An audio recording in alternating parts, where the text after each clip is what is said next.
Alright. Ek wil julle net vertel van my, is eintlik ek het 'n baie hartseer storie. Toe ek gebore was ek so lelik. Die dokter en die vroedvrou het nou nog nagmerries.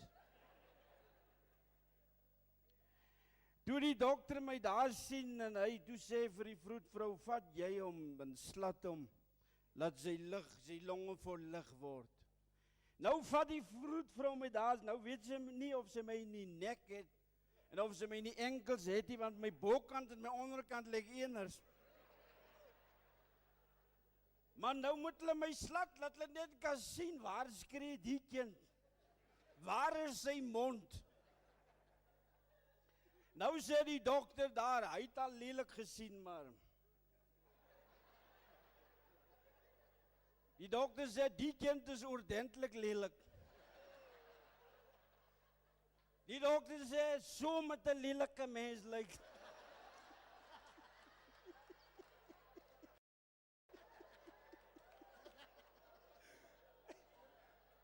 Hulle stuur die boodskap hard tussen die plase in, die mense moet kom kyk, hoe lyk 'n lelike mens.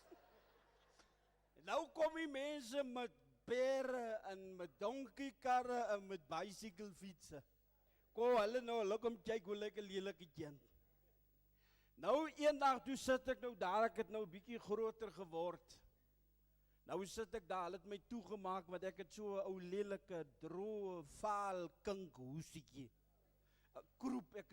Ek hoes.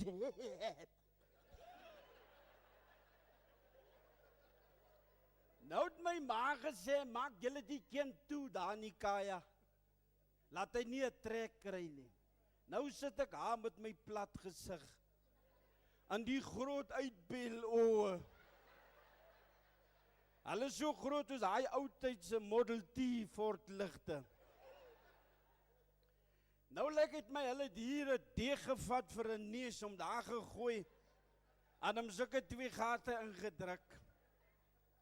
Nou het ek sulke kroeshare wat so 'n afro vorm mos nou groei, nou toe groter word. Nou soggens vir die skool as ek my hare kam, dan vra my ma hier uit die kamer uit, "Ai, en wie borsel so vroeg môre tekkies?"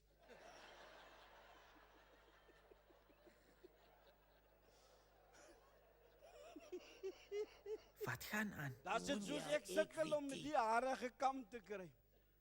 Maar in elk geval, nou sit ek daar in die toekamertjie, en weet julle kry myself jammer. Nou sit ek daar met my lelikheid. Maar ons is 'n klomp kinders. Nou sit ek daar. My ma het altyd gesê ek is my ma se mooiste kind.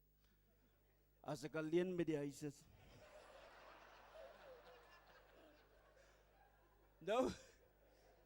Nou sit ek in die halfskemer, donker kamer, sonder lig. Sit ek daar, nou het ek nat gesweet, maar nou van die Afro kroesheid nou so gekom lê hier op my voorkop. Hier kom 'n oom, hy kom kyk nou ook, hoe lyk die lelike kind. Hier vra hy van my pa aan, toe Johannes, waar is die kind wat ek van hoor? Nou wys my pa net met die oë. Nou sit 'n bone onder deur wat die kaja het. Nou maak die oom die boordeur oop en in hy tyd toe ek die lig, die vars koel bries kry, toe hoes ek. Die oom spring terug. Hy sê van my pa, Johannes, jy moet nie laat jou hond my so skrik maak nie.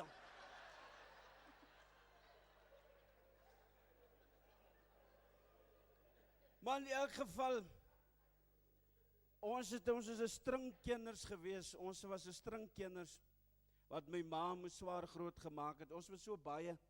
As ons met elkeen 'n stukkie brood kry, het my ma die brood gerasper.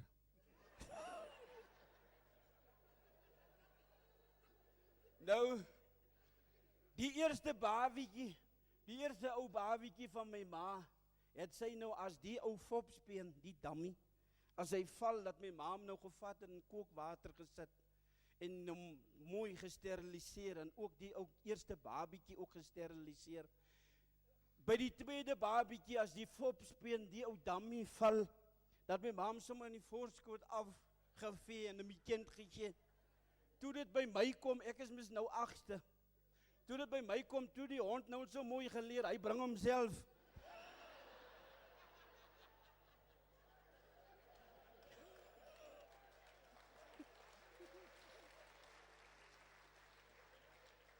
Maar in elk geval, ons is 'n klomp lelike mense in ons familie. Kyk, my een broer, hy is so skiel. Hy is so diep skiel, hy kyk homself diep in die oë. En daar's daar nou so 'n paar kortetjies ook. My een broer is so kort. Hy weet nie of hy keelseer het en of hy aanbye het nie. My ander broer, hy is so kort. Hy is so kort dat my ma met sy onderbroek se pype omrol. Maar in elk geval, ek wil nou afsluit. Dis laat in die nag. Ek en my niggie, ons bly mos nou op die plaas Groot Derm. Nou bad ek en my niggietjie saam, Sophie. Nou bad ons saam, ons is klein kinders. Nou bad ons saam. En Sophie kyk vir my. En ek kyk vir Sophie. En Sophie kyk my. En ek kyk vir Sophie. Dis kyk vir 'n kyk. Hier later toe vra Sophie vir my. Toe vra sy vir my, wat 'n dingetjie het jy? Ek sê, Sophie, waar hulle joune ingedruk het, het die dokter myne uitgetrek. Toe sê Sophie, just like it, maar hulle het aan my hart getrek, jong. Want tot jou niertjies hang uit.